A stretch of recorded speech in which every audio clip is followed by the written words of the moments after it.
Bismillahirrahmanirrahim. Assalamualaikum warahmatullahi wabarakatuh. Seseorang datang untuk berkonsultasi. Sebut saja namanya Fulan.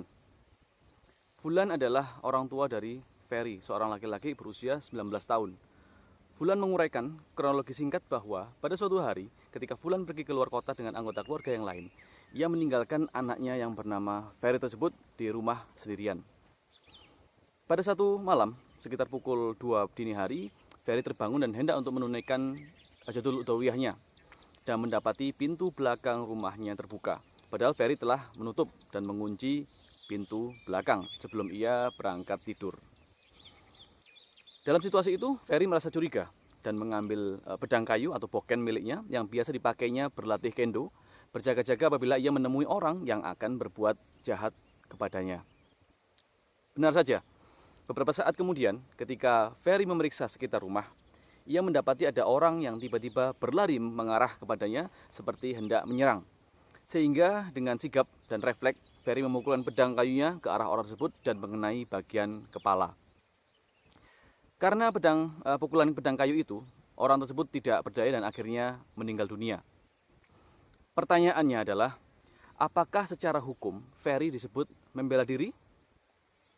Dalam kitab Undang-Undang Hukum Pidana atau KUHP diatur hal yang berkaitan dengan membela diri karena terpaksa atau self-defense atau self-verdediging noodweer, yang intinya bahwa orang yang melakukan pembelaan diri bukanlah bertindak melawan hukum karena dirinya membela diri terhadap suatu serangan yang melawan hukum. Bahwa dalam pasal 49 KUHP tidak hanya diatur tentang pembelaan diri atau membela orang lain, membela kehormatan, namun juga terhadap harta benda baik milik sendiri maupun milik orang lain. Namun yang perlu Anda ketahui adalah bahwa pembelaan diri sebagaimana diatur dalam pasal 49 KUHP memiliki syarat-syarat. Apa sajakah syarat-syaratnya? Pertama, serangan dari penyerang yang ditujukan kepada orang yang membela dirinya harus masih berlaku pada saat orang yang diserang itu membela diri. Jadi, jika setelah serangan tersebut selesai, maka tidak ada lagi kepentingan untuk membela diri. Yang kedua, serangan tersebut harus mengancam dengan segera atau tiba-tiba. Dengan demikian, telah cukup jika serangan tersebut benar-benar mengancam dan segera. Ketiga, serangan tersebut harus melawan hukum. Yang keempat, serangan tersebut ditujukan terhadap diri sendiri atau diri orang lain, kehormatan atau terhadap barang atau harta benda milik sendiri atau orang lain yang terancam oleh serangan itu.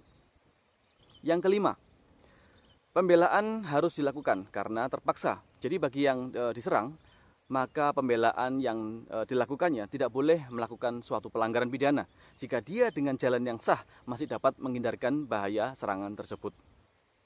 Yang keenam, cara pembelaan diri yang telah dipergunakan itu harus karena terpaksa, yang berarti jika pembelaan diri yang dilakukan bisa hanya dengan menggunakan sepotong kayu, maka tidak perlu dengan menggunakan senjata tajam atau senjata api, apalagi jika tampak sudah lumpuh, masih juga dipukuli.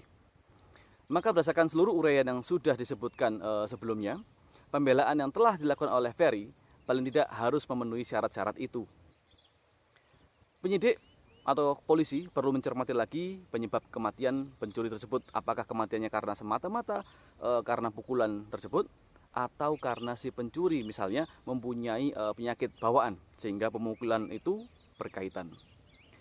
Jika nanti dalam pemeriksaan ternyata Ferry memang melakukan pembelaan diri karena terpaksa, maka dapat bebas dari tuduhan membunuh atau menganiaya yang menyebabkan mati. Hal mana diatur dalam kitab Undang-Undang Hukum Pidana atau KUHP pasal 351 ayat 3. Demikian penjelasan mengenai membela diri karena terpaksa atau self-defense atau self-verdediging noodweer. Simak uraian-uraian yang berhubungan dengan hukum di video-video selanjutnya. Semoga bermanfaat. Sampai jumpa. Saya Satya Widharma. Wassalamualaikum warahmatullahi wabarakatuh.